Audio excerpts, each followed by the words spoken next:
Okay, I hope people can hear me. Welcome back, everyone. If you were not here yesterday, my name is Andrea Ferrer. I'm the head of operations at Abogados now. And today with me is Ali Gonzalez, somewhere. Yes. Ali Gonzalez is the head of paid media. Ali, can you introduce yourself? Hi, I'm Ali Gonzalez. I'm the head of paid media. I've been here for more than 5 years. And yeah, that's it. So yesterday we talked about Google ads on all the changes that are taking place in 2026. It was super informative. I hope you guys were here, and if you weren't, I hope that you listened to the limited play recordings that we will share. Today we want to talk about Meta. So let me see if I can share my screen. Oh, perfect. Thank you. Let me just make that a percent. Okay, excellent. So today we want to talk about Meta, and the first thing I want to talk about, Ali, is about what is it like right now to get clients. People often tell me, what are the keywords on Meta? Are there keywords on Meta? No. So we used to get to target people by using interests, and that's RIP. It's in the past, it was alive from 2004 to 2025. Um, they have been taking more and more interest away. I remember when you were able to select like personal injury lawyer as an interest. That went away like 3 years ago. So we use like another methods of trying to figure out what interest would be available for someone looking for a personal injury lawyer, for example. So it was a very manual thing to do. It was demographic guesswork. Some things work a lot. For example, the interest Sábado Gigante for immigration used to work a lot, like crazy things. So it was a lot of testing and failing. But now Meta has come with what it's called Andromeda AI. That's their newest model. So they stop caring about what people say they like, and it's actually watching what they are doing. So yeah, we all know that sometimes we are talking with our friends about diapers for babies, and suddenly you get like 1,000 ads for diapers, right? So they are watching, they know what you are doing. So it processes signals 100 times faster than it used to. And now it's like a living entity that you need to feed. Mm. So just to recap for everyone, Meta ads do not use keywords. They used to use interest. You would put commuter as an interest when you were trying to get a PI potential lead, for example. That is gone now. Now we have Andromeda. So that's tell me about it. So how do you target now? Your creative is your new targeting. So you have to bake in your script for your videos or in the images that you will be using the target you want to like get. Also on the copy of the ad. So Andromeda AI the reads the video that you just produced. So it understands the tone, the message, the facial expressions, the background, who are you talking to, who do you look alike, and then it like classifies it and it understands like, oh, okay, this is for a immigration law firm. And then it tries to find like the 1,000 persons that are more alike to interact with that based on what they have been doing around. Oof, that is very different. So there is a person sneezing on the screen. I just want to tell everyone watching that Ali had full creative freedom on this deck, so it kind of doesn't make sense at times. So Ali, why am I looking at a person sneezing? So right now, what we are seeing is like we see ads everywhere. Like just between the last panel and this one, there was like an ad. So ads are everywhere, and we are almost like allergic to them now. Okay. Yeah, so that's why she's sneezing. It's the ad allergy. So they are people is leaning to stay and watch an ad that looks more authentic than super polished. So it's easy to scroll by when you start seeing like the Ford logo and you immediately know that that's a Ford commercial because it looks very polished. It looks like it costs a lot of money, and you can identify that that's a conversion, right? Yeah. But if it's someone that is talking to you or looks like you, and it seems like it's like actually talking to you, you might stay and listen what they are saying. Especially try to bake on your script like the first 10 seconds are crucial. So if you are looking for an accent, like try to mention um, what type of person are you looking, mention where are you located, so that first the AI knows, and second the person that is watching the video understands that it is for them. I think this has been a recurring theme that we have had through these past 2 days. And we are in the era where advertising needs to look the least like advertising possible. Otherwise, people will scroll. And that brings me back to another meta situation that we're all having right now, the elephant in the room. I think anyone that is advertising that is listening to us right now might already guess what the elephant is, but please tell me, Ali. So the elephant in the room is all the spam leads. So this has been happening a lot higher and higher, and it's caused by very sophisticated bots. So bots have gotten smarter too. It's not just the AI to help us, like bots are out to get us too. So they bypass the most standard filters, and Meta can learn from those fake leads. So you need to be very careful of what you do. This goes back a little bit to what we've been discussing about your CRM being one of your most important tools. In this case, it is also one of your most important tools. You need to feed the algorithm this information. There are some ways that we have found to decrease the spam situation a little bit. So Ali's gonna share them with you guys. This is through our research, the things we've tried, the things we're seeing, and we hope it helps you. Yeah. So if you don't solve this, the spam will pollute your AI targeting data. It will pollute the learning, and it will take longer, or it will never happen actually. So first thing I would recommend you is to check your placements.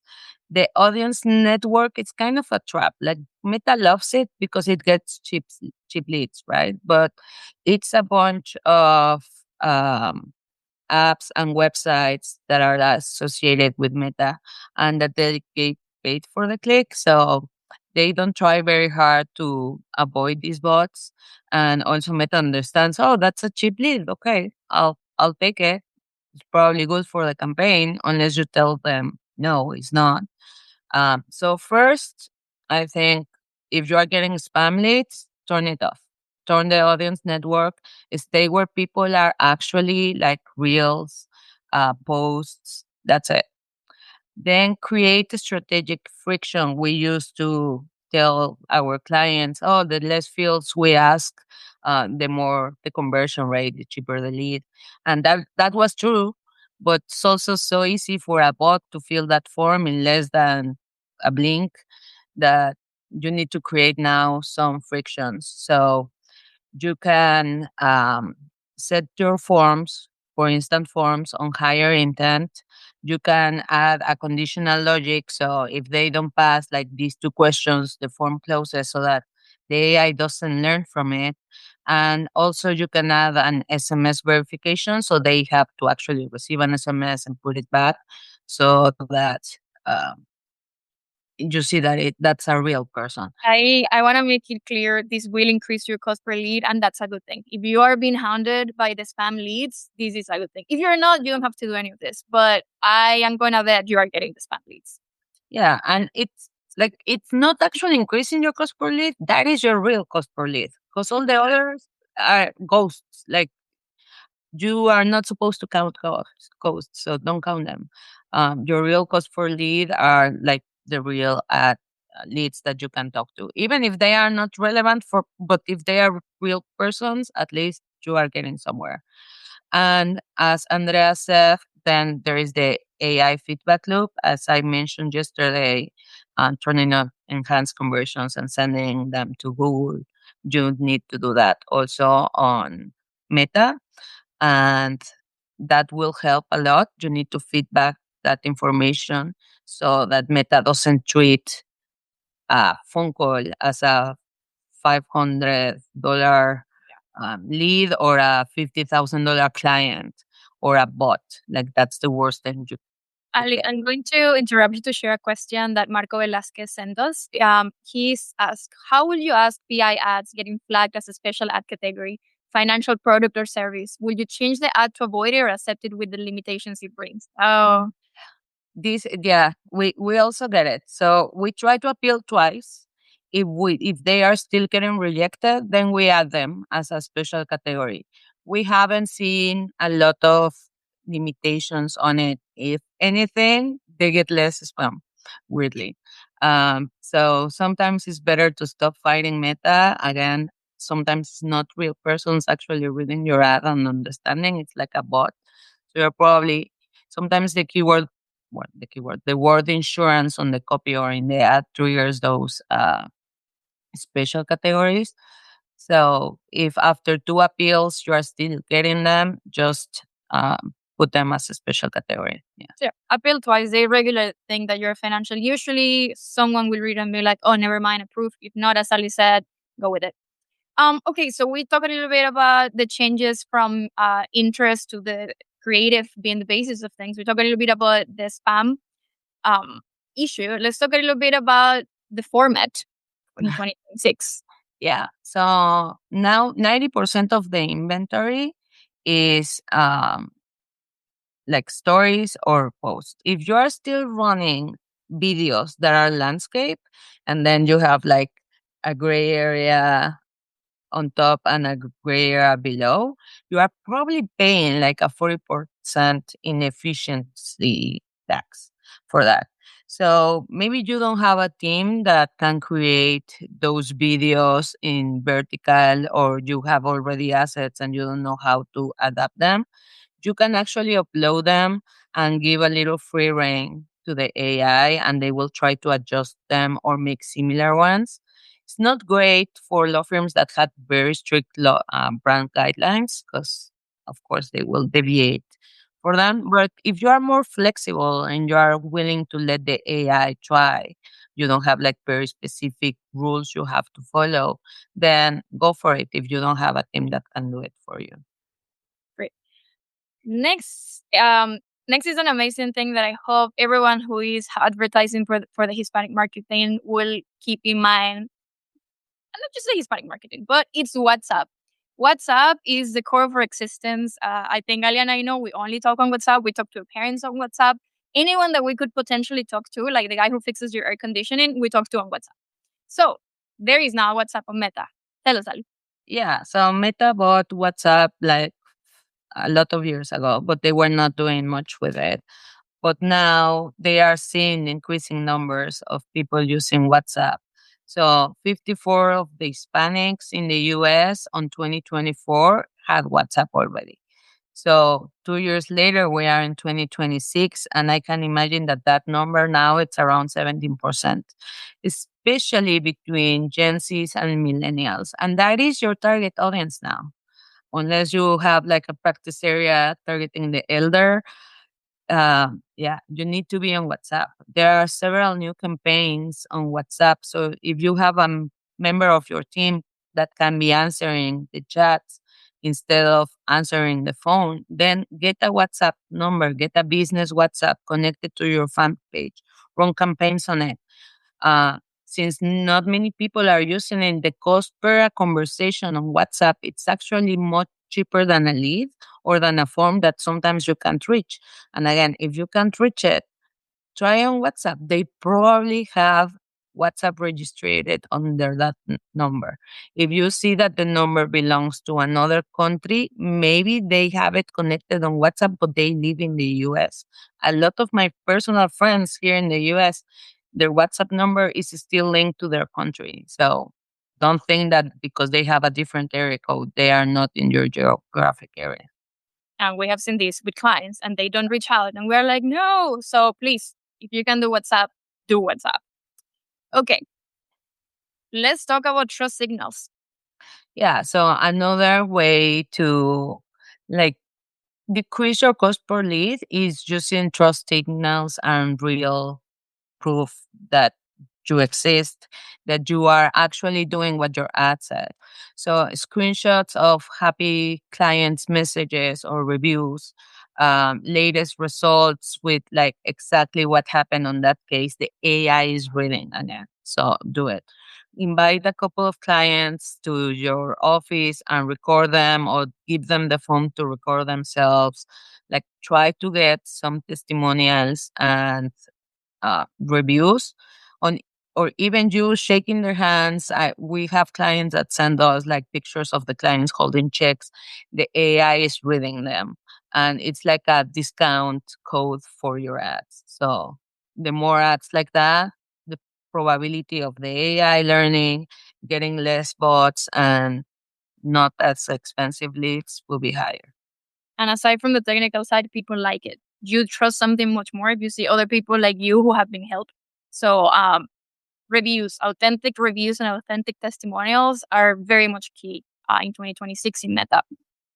Okay, Ali, so what is the growth loop? If we want to grow in Meta, how do we do this? Yeah, so it's a loop. The better you're creative, the better the AI will understand your target. So, and then you will get cheaper leads. And then as you get cheaper leads, if you connect your CRM, if you are sending that information back to Meta so that they understand who of those leads actually convert to a client, the more data you will have, and it will constantly feed each other. And then your campaign will be work as seamlessly. It will take some time. Again, you need to gather data. You need to get information. You need to try and test creative frequently. So don't think that because you did a great ad, it will work forever. If it's working, then try three or more that are very similar and keep refreshing them. That will help. And it will take a little time. You have to be a little patient. Don't think that in the first week you will get this whole information. It is a loop. Each stage takes a little time. Yeah, if there is something I can tell anyone thinking about doing digital marketing is that you need to be patient. It's not an immediate process. It takes time and it takes learning and training at the same time. Ali, one thing that I wanted to talk about before we wrap this up is AI videos versus user videos. This came up yesterday. If you all attended to Jimena Partida's panel on AI videos for social media, what do you think? Does one work better than the other? So for ads, we are seeing AI videos working better. Have a couple of theories about why. First, the AI videos, we use a prompt. We try to make the person very relatable, very likable. Um, she looks Latina, she looks professional, her hair is gorgeous. She's saying all the right things. We have some other like crazy ads, for example, from Las Vegas that you can see all Las Vegas behind and the casinos, and it gives a lot of context. And also, they are very flashy without being like cringy. So that makes them stand out from UGC, like a user recorded video like this one. She's very nice. We also mix with some AI imagery to help. And the other thing is that AI understands AI. So AI won't kill itself. So they see AI videos, they give it a little thumbs up. Like keep this. That is what they are trying to do, like switch you all to AI. So that is where I see like slightly better results on AI ads. If you are like, oh no, how can I make one of these videos? The one on the left, it's AI. Then get the limited replay version from the panel yesterday because Jimena literally walked you step by step on how to do this. Okay, I think that is pretty much all we need to know of 2026 Meta ads. So let's just talk a little bit about some of the Q&A questions that we have. So Ali, do we need clients' consent to publicize testimonials? Well, if they went to your office, I'm sure they had signed something to agree that you can use their image. Also, if you ask them to record something and they send it back, it's almost like a specific, like explicit consent. So Yeah. Are we able to run ads on WhatsApp, or are we just suggesting that we use it for calls? This is a question from Corey. it's more for chats than for calls. Um, so there is not much of a point to show an ad on WhatsApp if you have WhatsApp you can see that it's just chats, right? It has a couple of stories. They can be shown there, but there is not much to do there. What is important is if you are seeing an ad, maybe I want to talk to a lawyer. I like to talk to the businesses, but I hate talking on the phone. So I rather chat to them. So if I can click and my WhatsApp will open and the business is there, I just chat with them. It's used a lot in Latin America and it has great success, but it's not used enough here because, yeah. Yeah. I just cannot even begin to tell you how much we use it for absolutely everything. So please consider it. It takes a little bit of setup, but it's definitely worth it. Well, thank you very much.